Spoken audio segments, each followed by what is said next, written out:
So, before we start, two things. Number one, this is the most important video I'm doing in the whole year. It is also the most macro heavy video of the year. So there's a lot of information to pack in, so make sure you have the time, but also the presence of the mind to suck in all the information that I'm gonna be giving to you.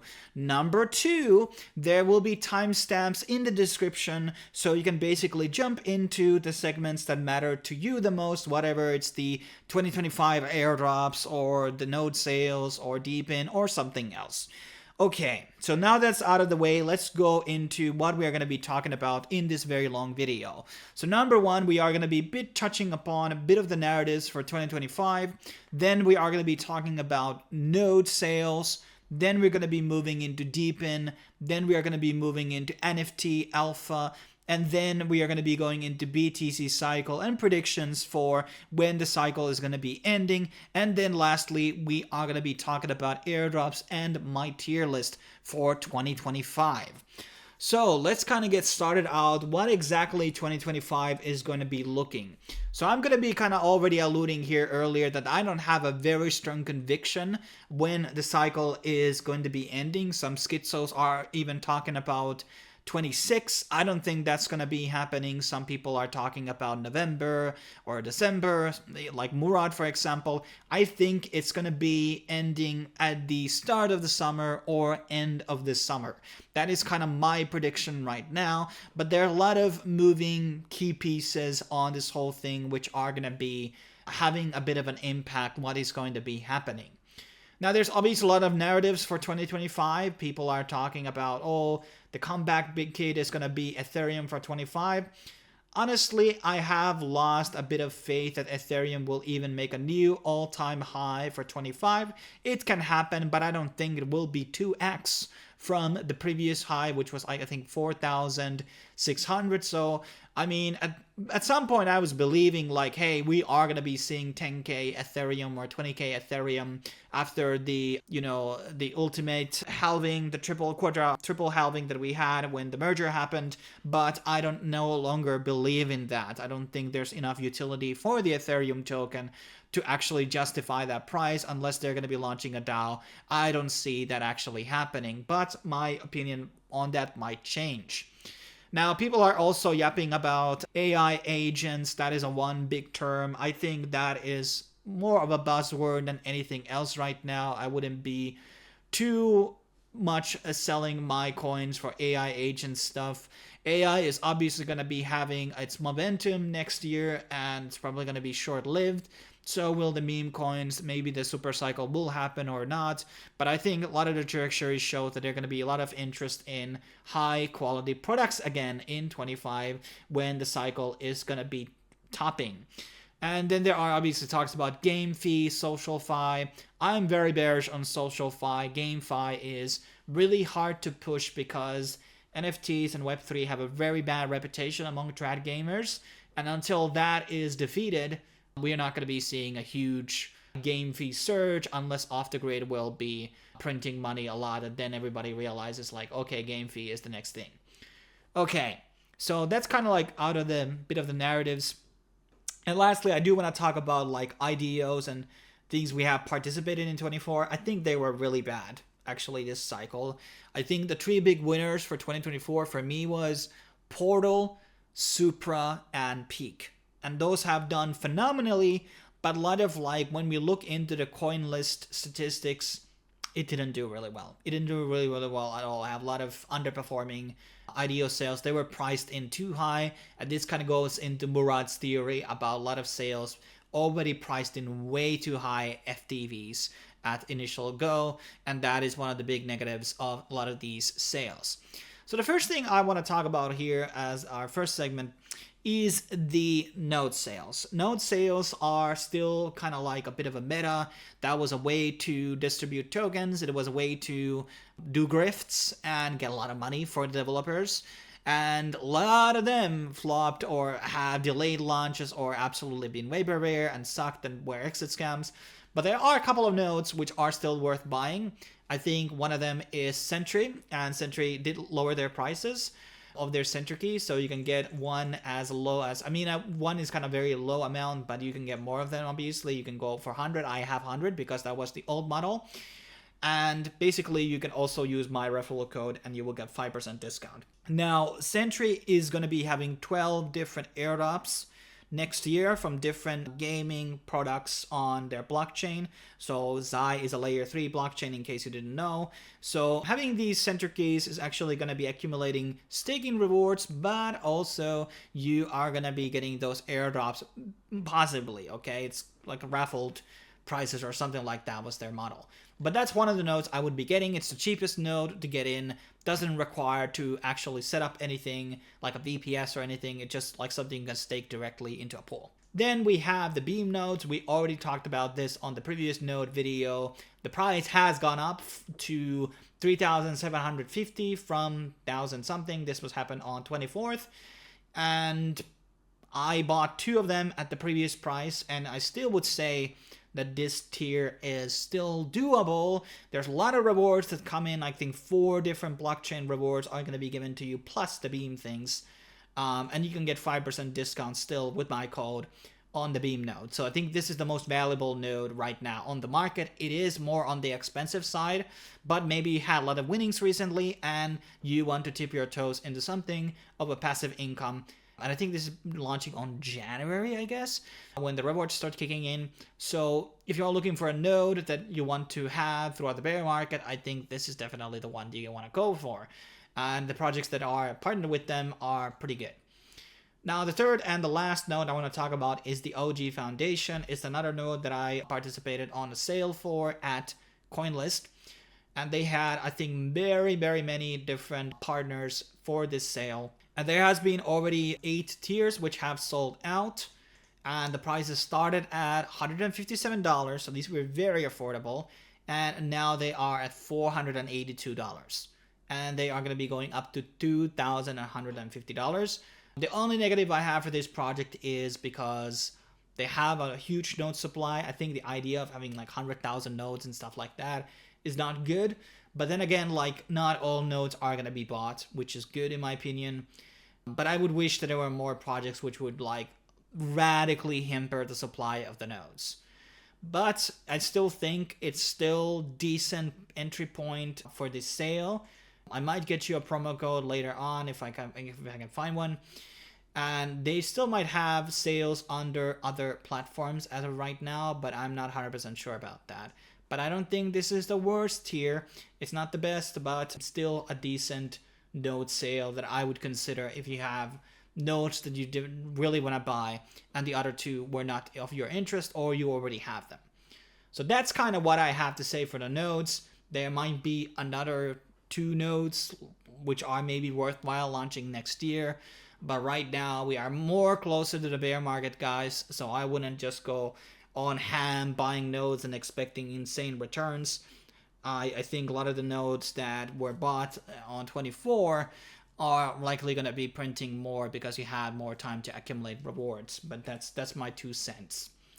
Then we have the DePin craze, and this is a image that I wrapped up today on Paint basically, and was the most fastest way to do it. And one of the things about DePin is that we are seeing a lot more apps, devices, and all types of things in between, basically giving you play to earn rewards, hold to earn, charge to earn, whatever things. And here are some of the devices which I have bought, and some of them I own are coming. Sorry, I don't own all of them. We have Chirp launching their own miner. They have a couple of applications that is coming on Sui. I think that is going to be a big DePin project. They have already raised a fair amount of money. We have the Terminal T1 miner, the T2. T1 is already launched, and the T2 will actually give you, I think, 4 different tokens. So it's a multi-miner, which is mining you different tokens at the same time. Those are usually a lot better projects. Same like Helium is able to mine like multiple different tokens right now through Crank. Then we have a couple of phones coming out. We obviously have the Universal phone. That is by the TON blockchain. I got my tracking code. Some of the people already have this already, but since majority of them haven't been shipped, I still added it here, but mine should be coming out in January or end of December. Then we have the Pulse 1 health wristband. This is going to be also, this is a Monad project, which makes me very bullish on it.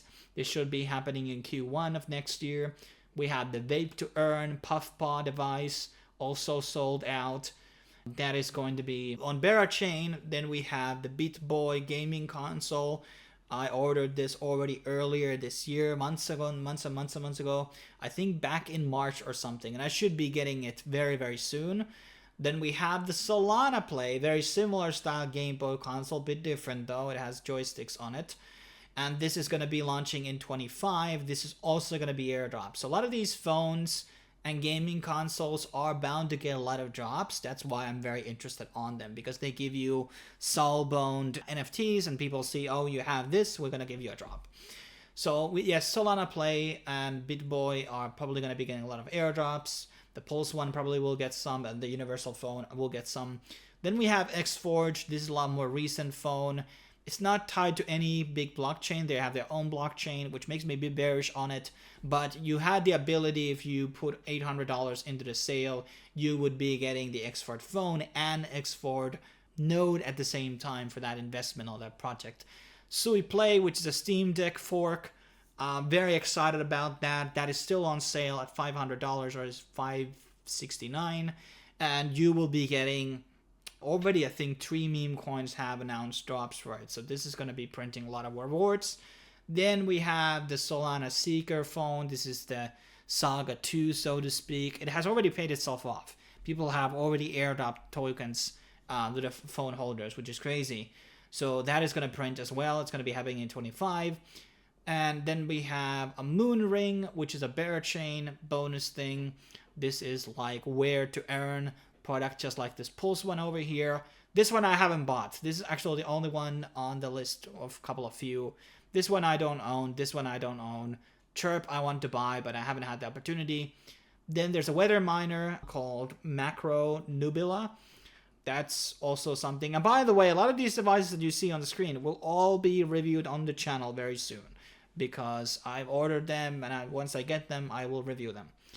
Then we have Ethereum phone, FOX. I think it's actually called ODGen 01 or XDGen 01 something. That's also going to be interesting because Ethereums are big maxis, so this could be like a very, very cult item. And then we have Decharge, which is a decentralized charging station for, say it again, like Teslas and other types of EV cars. Could be a massive money opportunity. It has multiple different money structures. It sells electricity. I think it gets validator rewards and things like that. But obviously you have to find a place where to put it in. And I think the sale started out like yesterday. So in terms of DePin devices, a lot of things are coming in. We have billions of these DePin extensions, which we have covered on the channel. And DePin is going to be a big thing in 25. Whatever it's DePin AI or something else or a variation of it. These things are going to print airdrops, and they're going to be printing new play to earn, where to earn, all of these rewards. So they are also maybe good products for the bear market. And I just really want to have more passive income stuff going on.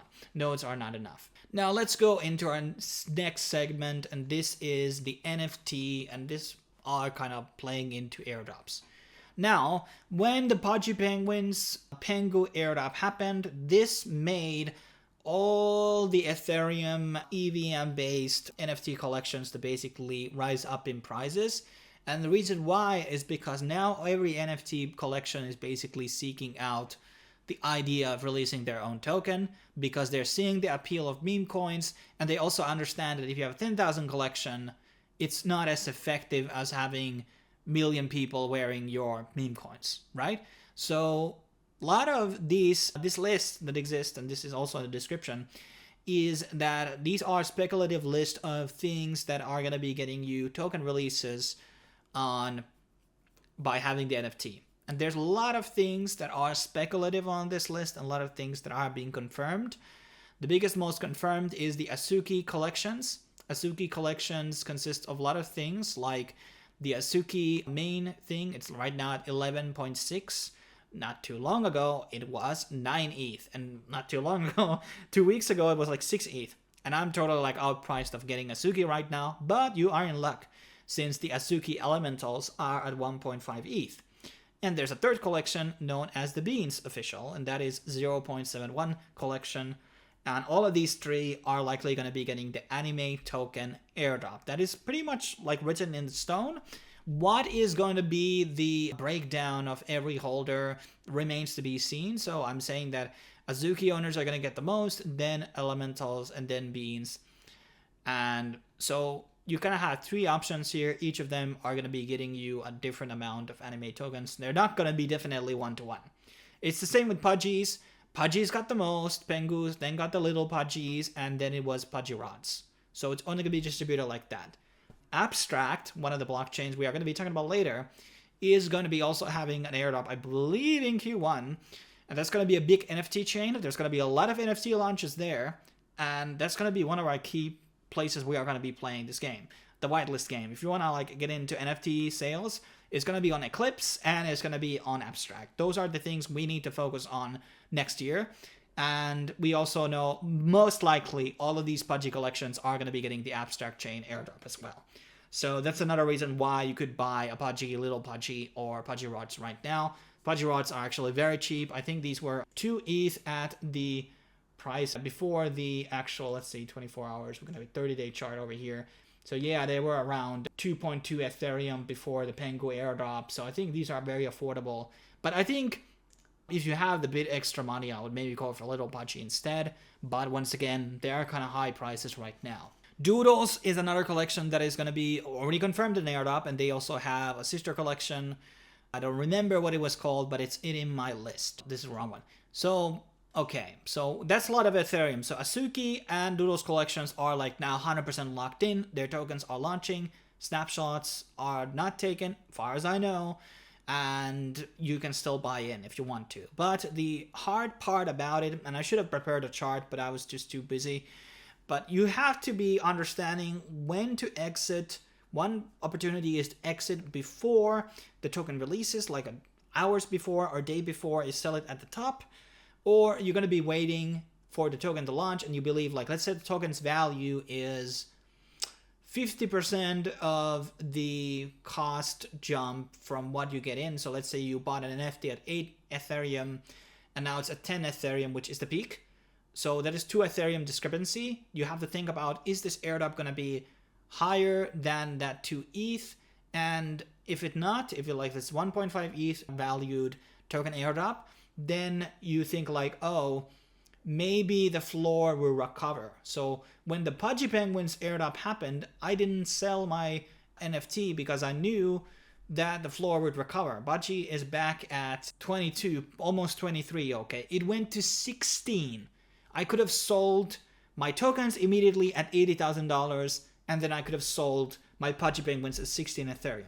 But I didn't either, because I'm believing that the token will go 2x from its launch price, and I think Pudgy will not go back to 30 ETH, but I might be able to sell it at 25 ETH after Abstract. That's my exit strategy.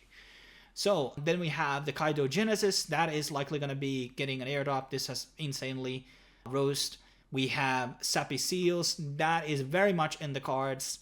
What else do we have here? Combine Bandits. I bought one of these. The floor actually has crashed down. I bought it 0.99. And maybe some other things could be here, which are not on my list, like Sappy Seals and maybe Cool Cats. And then there are a couple of other things like Bearer Chain collections, which are on Ethereum. So there's many of them. There's the Bit Bears. There's the Honeycomb. I own one of those. There is Baba. Those are $20 each as of right now. This is super cheap collection to buy. If you watch my OpenSea video, there's the Genesis NFT, which might be a criteria. A lot of people are speculating it is. It is at 0.06, and it was at 0.11 at one point. So you're not buying at the top. This will be worthless though after the airdrop, just so you know. And then the Baba, these are super low. And these are likely going to be getting your Discord role inside the Bearer Chain Discord. So, and then there's a couple of Eclipse collections. I did talk about these on my previous Eclipse video. We have the Morse NFT collection, which is linked into Mitosis. We have things like Persona. Bad Kids is one of these collections on Stargaze. It's basically big in the Cosmos ecosystem, but they seemed absolutely dead when I saw their Discord. And right now, even though it's below $2,000, which is, in my opinion, kind of more affordable NFT, I don't see myself getting one because it looks so dead. And then there's things like CloneX. Floor is insanely low from the 20 ETH that it used to be. So if you believe that they are going to recover with a token launch, I mean, now would be a great entry point. And then we have Pythonians, which might be gathering some drops. And then there's stuff on Bitcoin, and obviously on Solana we have like Mad Lads, which are definitely going to be getting a token, even though they haven't confirmed it. So there are a lot of NFTs over here which are going to be planning to do an airdrop and are accumulating airdrops from other communities. And those are usually like blue chips like Milady, Pudgeons, Azukis. They get, and Doodles, they usually get some types of NFT airdrops from other projects. But you really want to aim for the blue chips, guys. I'm just saying, like, the anything mid-tier, that was the last cycle's problem. I bought too many mid-tier NFT collections, and I should have sold them. Like, the Bathing Ape collection turned out to be a massive flop. They fucked up the bed really hard. And that was just ended up being a waste of time, guys. So you gotta be really careful about which collections you get and which ones you sell after the airdrop happens, because that's also kind of integral about everything. So I mean, you can ask advice from me and I will give you some opinions on things, but there are good entry points in all price ranges, below 500, below 1,000, below 2,000. Great options in this bracket over here in terms of NFTs to get. And these airdrops are one of the main reasons why these NFTs are having a resurgence. And, you know, things that have a lot of, you know, older than others and still around kicking, those are definitely going to do well because they have survived one bear market. Newer NFT collections you have to be a bit more worried about them, in my opinion. But let's move on now to finally talk about the BTC cycle and my prediction, what's going on with Bitcoin for long term and what is happening with 2025 altcoins and everything. So, and this is kind of like going into a bit of I had a very old video about why there's a lot of things about Bitcoin that are not good. It's old video, but it still has a lot of relevant points, but outdated. And there was a very good post by Duo9. This guy's a brainlet, by the way. It's not like super smart guy, but this post goes into kind of what we are talking about here today. And it has some really, really high IQ points for a low IQ guy. But to concise his points, one of the big problems we have is like these ETFs. So ETFs and MicroStrategy and all these other fucking massive corporate and VCs are accumulating Bitcoin, and then they're holding that Bitcoin on some chain, on some trust fund shit, and that is not moving on the chain. Less money that's moving on the chain is making less money for the miners. And this goes into the idea of electricity costs. So in 2017 was the best time to basically mine because you would like have the average electricity cost at like 14,000, 1.4K, and the Bitcoin price was at 2.5K. And here was the highest point when 4,000 electricity charge to mine one Bitcoin, and Bitcoin price was at 15K. Since then, since like 2018, there really hasn't been as massive. Okay, here we have actually in 21, we have a pretty massive here. But since 22, there hasn't been any point, and this is around, I think, if I remember right, this is the COVID years. So this is where inflation happened, electricity costs went up, and all this nonsense. And since then, and obviously after that comes the halving in April, Bitcoin has been more expensive to mine. What does that mean? It means that when the next halving comes in, the price has to 2x again from the all-time high. And we haven't gone, I think we need to right now, the previous cycle was what, at 80,000 or something, 78K. And so in this cycle, we would have to go 140K to do 2x. Remember, when halving happens, that means the block reward is half, aka the mining cost will be double.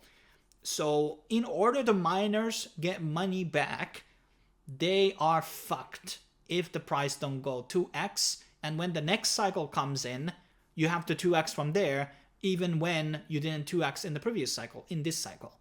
So Bitcoin is going slowly into the doom because all of these ETFs and these layer 2s are sucking Bitcoin out from the main chain, and there's less and less transactions happening on the main chain. The ordinals, and this is the chart we need to, actually, let's go into the next chart. This is the most important chart. This is the transactions per day. Okay, in the beginning, we're talking about 100 transactions per day. And then we had the bull run. We were at like averaging 300K. And obviously you see huge spikes over here, like in July. We had the breaking record 800K. But we have gone low as, how can I zoom in? Like some of the days over here at this year, in 24, in June, 300K over here. December are 400K. These are incredibly low numbers contrasted into the mainstream adoption and the rise of ordinals. We're still, like, these charts don't look good because ordinals are giving reason to actually do Bitcoin transactions and nothing is going on. Like, this is really worrying. This is an indicator about potential block rewards, mining rewards, because when you win the block, you're also getting all the transactions that are in it. So if people are very active, you're going to getting the mining fee, the transaction fees top of the block reward. So miners are making less and less money with Bitcoin as of right now. So Bitcoin has to go through some type of radical change to basically make it profitable for the miners. If it's not profitable, hashing power goes down, and then somebody can just come in and do a 51% attack on the network, which will fuck up like the trust on Bitcoin altogether. Countries might drop it because it's not secure. And also it's just like insane amount of money to be made shorting Bitcoin if you do a 51% attack. Like Bitcoin could go 30% down from a 51% attack. That's how big in relevancy that is. So Bitcoin is in a fucked up position. A lot of maxis don't want to talk about this. Where are the mining fees going to come in? And then there are people who talk about like, oh, we're going to do this change and that change. And then you're expecting that those changes will be done with the approval of the consensus of the community.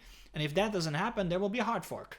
Another hard fork. What happened when Bitcoin split into Bitcoin Cash? There was a massive crash. And what happened when Bitcoin Cash split into BSV? A massive crash in prices and in hashing power. It becomes less secure if there's going to be more forks of Bitcoin. So absolute non-starter to do hard forks because it's just really bad. But that's what it is. So I'm saying that the Bitcoin really, if it don't make 140K next year, I think we're in big trouble in terms of like Bitcoin sustaining itself for the long term, because this is the test here. It has to do 2x to justify the mining. Otherwise, you're going to be mining on loss. Once the bear market kicks in, you're going to be mining at a heavy loss. So, I mean, here I think was the heaviest. It was 15K cost to mine a Bitcoin, and Bitcoin price was at 9K.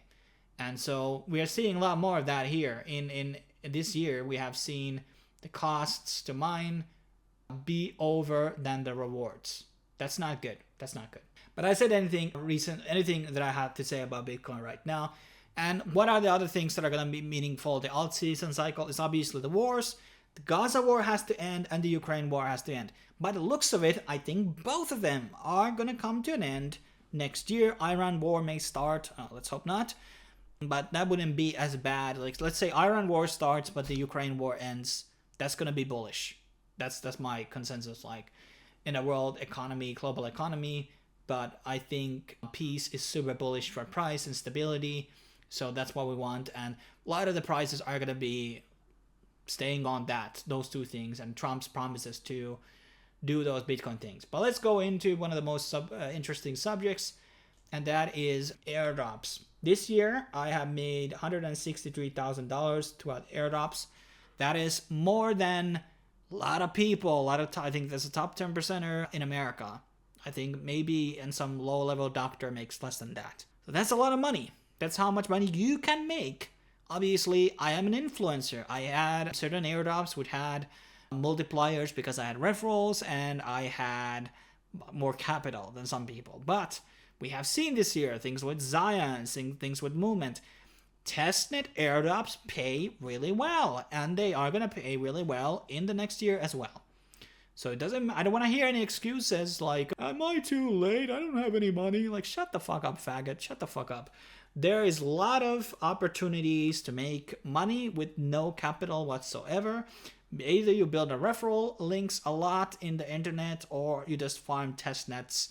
Testnets are going to pay better than the ton-based airdrops, but the ton airdrops, like the ton station, for example, that was a $400 drop for me.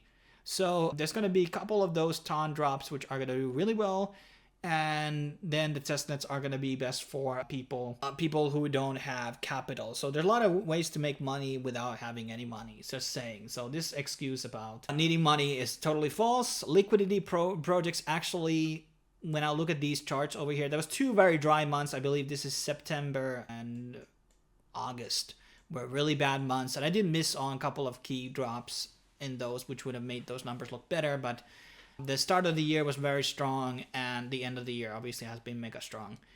But what I'm saying is that liquidity based drops are not going to be as big in 25. I don't think we have that many of them left, and I think capital is less needed. I think volume will matter more than actual liquidity in 25. Now let's go into the highly teased tier list. We're going to be starting from the bottom. I have to take some water because I've been talking 32 minutes, right? So this has around 40 different projects on it. There's obviously more projects existing in crypto, obviously, in terms of like, there's maybe 200 points programs right now, guys. That's a lot, okay? That's a lot. But we don't know their release dates, and these are not all are as relevant as the others. I'm going to just kind of like give you the key philosophy over here on the farming hierarchy. We had that old chart on one of my NFT charts. That's gone now, but so here I've written here on the E tier, that is obviously the worst tier. These are the things that you shouldn't really farm at all unless they are part of another farming quest, or you're doing something, you're like getting 2 birds with 1 stone, so to speak. So lending protocols are absolutely worthless because all of them are Aave clones, and usually every chain has a couple of them, and you need to have a lot of capital. Even if you have millions in liquidity, you are not going to get a very good drops with these. So I would just totally forget lending protocols. We're not talking about more complex ones like, let's say, like, what is it called? Pendle or Meteora. More of these different types of, and options things. Those are not lending protocols. Those are going to do fine. The other thing are all types of bridges. So here I have all2, that also includes Orbiter Finance. Things that might also drop are Mason, Maya Finance. I mean, there are a couple of other bridges, and all of them are going to be E tier. I would not focus on any bridge whatsoever. The only one that I have in high here is Hyperlane. That's real technology akin to Layer 0 and Wormhole, and they are more technologically better, and that's why I think they will do okay. The D tier basically has every wallet project and lower tier EVM chains. That can also includes DEXs. DEXs are pretty much worthless. Uniswap is just going to be coming into that EVM chain or whatever. Maybe PancakeSwap comes. So all the new DEXs on new chains that are EVM are not going to do well. Even on, like, let's say, Eclipse chain or on Sui, the DEXs are not going to do very good. That's just the way it is, because that there's not a lot of value to be derived from there. They don't generate revenue. Other things that I have here in terms of wallets, I also have Jumper. Jumper's a bit more higher quality bridge. It could be maybe C tier, but I haven't farmed it too much. All Rainbow, Rabby, I think there's 7 other wallets which are planning drops. They obviously had very good referral programs, but they're still probably not going to print. Then I have Mint Chain over here. It's a lower end EVM project. I have Quai, which is a testnet one. It could be C, but let's see how it goes. Then we have C tier. C tier is mostly a bit more like, it's kind of getting out of the lending protocols, the DEXs, and these are more like different types of DeFi products and liquid staking. Liquid staking can be D tier too, but in cases like Soul, this is C tier. I think it might be good. We have things like a special DEX known as Kriya on Sui. Inisha testnet, I think that will do okay. We have Lombard Finance, which is Bitcoin liquidity protocol. It also gives you Babylon points, which is a good thing why it's there. They have a couple of good options here. I think it's a good place to park your BTC right now. Then we have Farcaster.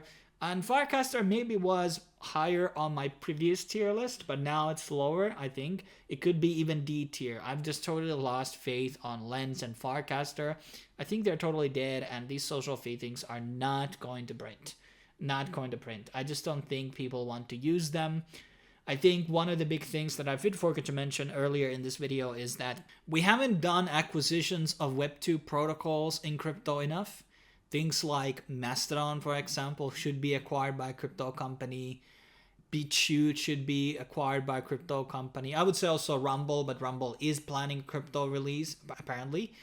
And then there are some other two Web2 platforms like Fiverr would be excellent for crypto.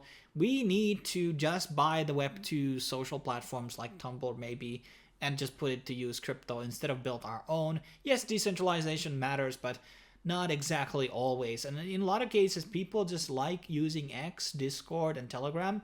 Those are excellent products, and there's no crypto alternatives to them that are better. Yes, there are some. Twitter has a lot of technical problems since Elon took over. I'm getting really annoyed by some of the captchas and fucking logging in, and it logs me out and all that shit. That's super annoying. But outside from that, Twitter is okay. Not the best monetization model, though. And that's kind of with a lot of these things. Like Facebook is bad and Instagram are bad. And you don't make money using those platforms.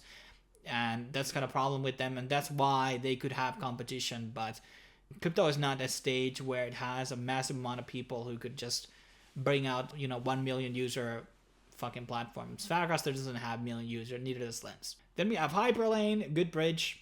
We have GRVT, which is derivatives exchange. We have Caldera.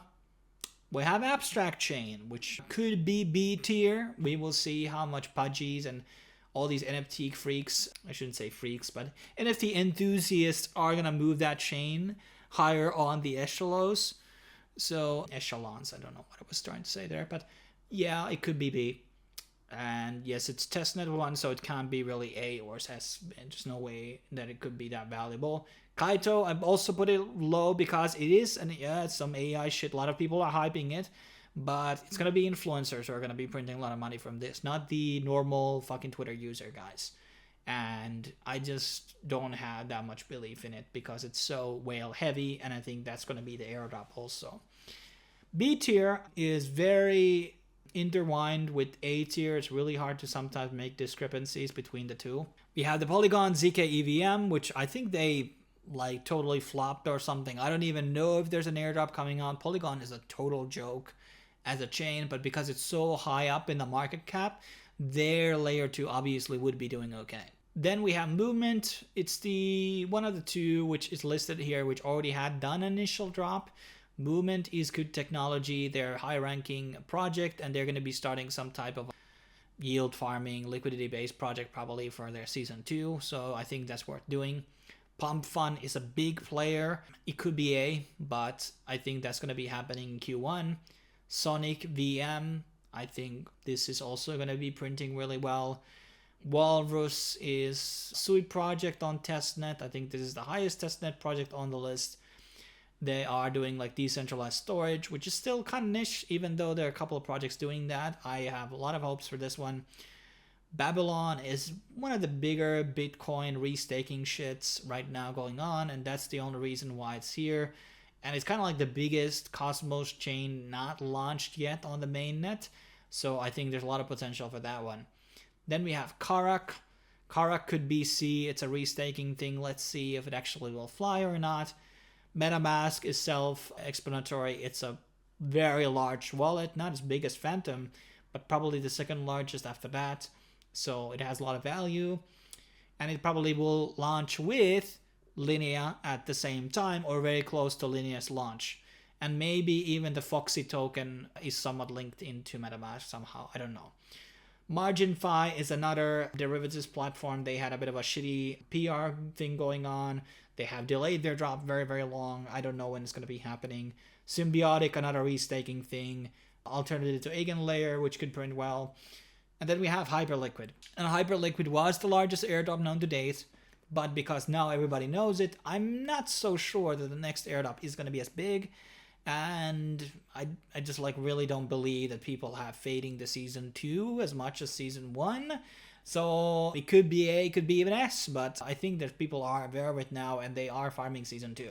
And then we are getting into A tier. We have mitosis, and this could be also B tier. I think a lot of people are hyping it, so I kind of maybe that's the reason I put it into A. It was earlier list, I think lower, and that's going to be also happening probably in January. Barachain also probably used to be lower on my previous list.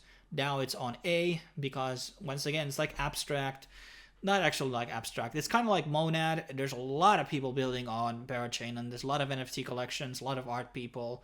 It just seems to be having a very robust and active community, and that's, I think it's going to be one of the key successes. And then we have the old Phantom chain, now renamed as Sonic, not to be confused with this Sonic over here. And that's also promised $200 million airdrop, so that's why it's on A. Phantom, I think it's the largest wallet. I still think it is the largest wallet by numbers right now, and that's a good reason why it will be printing. And they have expanded from Solana. They are on Ethereum, Polygon, Eclipse soon, and Monad soon, and Bitcoin. So there are a lot of chains that they're supporting. So it's becoming the largest multi-coin wallet and also the largest Solana wallet. So once they do their token, it's going to be big. And then we have Eclipse, which is, well, we just had a video about it. Go watch it, guys. It could be even S tier. It's kind of in between here. And then we have Polymarket, which is another very, very highly sought airdrop. Also could be S tier, hard to say. Easy to farm, obviously. I recommend farming it because it's so easy. And then we have the S tier, and like in the previous cycle, I talked about the Big 5, or was it Big 6, which was Linea, Eigenlayer, Wormhole, Layer 0, and Starknet, I believe was my Big 5 list. Maybe I'm missing something from that list. And that was mostly very accurate in terms of very large airdrops, lending to many, many, many people, even though some of them, oh yeah, ZK Sync was missing from it. And now we only have 3 here. And these are not even necessarily large as the ones that I just mentioned.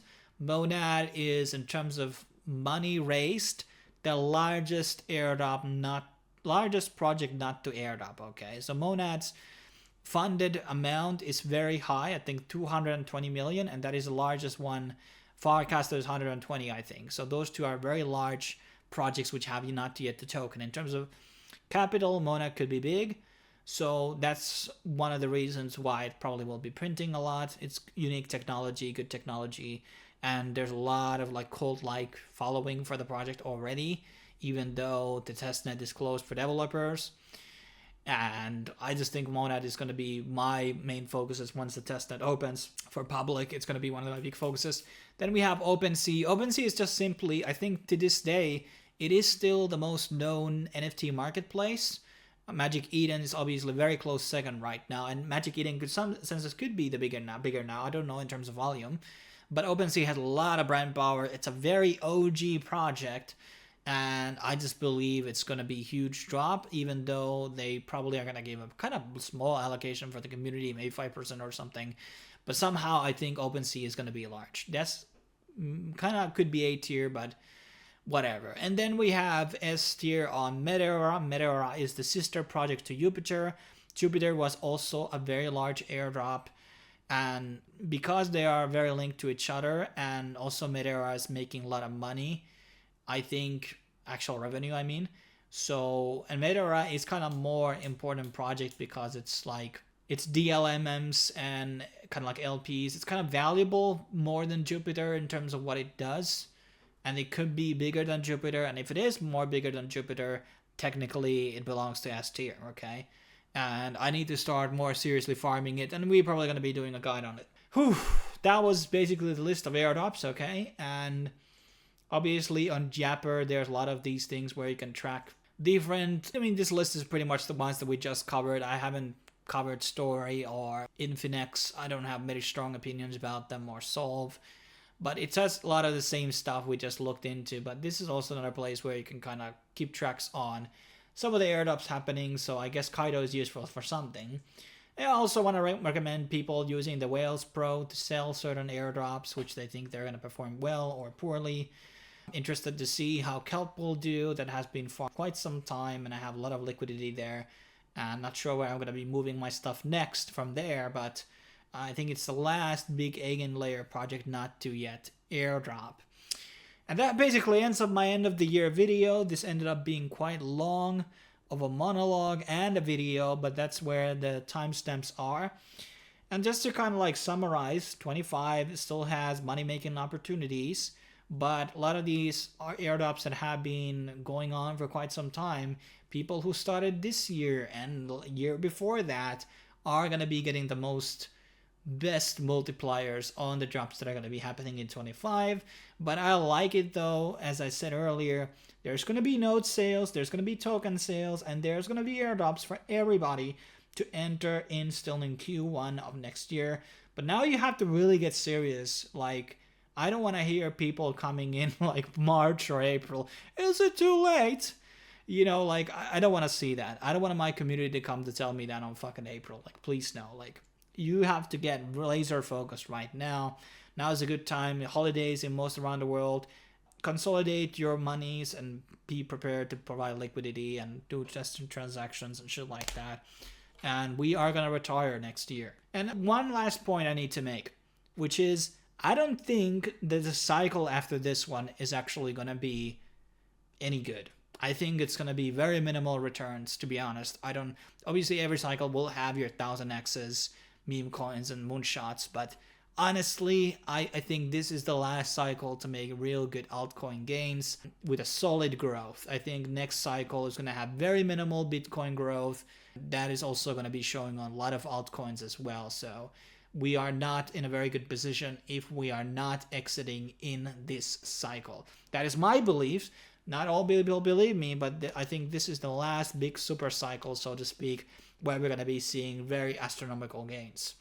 But thanks for watching. Stay tuned for more videos next year. There might be one video coming out this year, but I'm taking it chill, playing games, eating food, and just relaxing. But hey, thanks for watching. Subscribe, like. See you soon.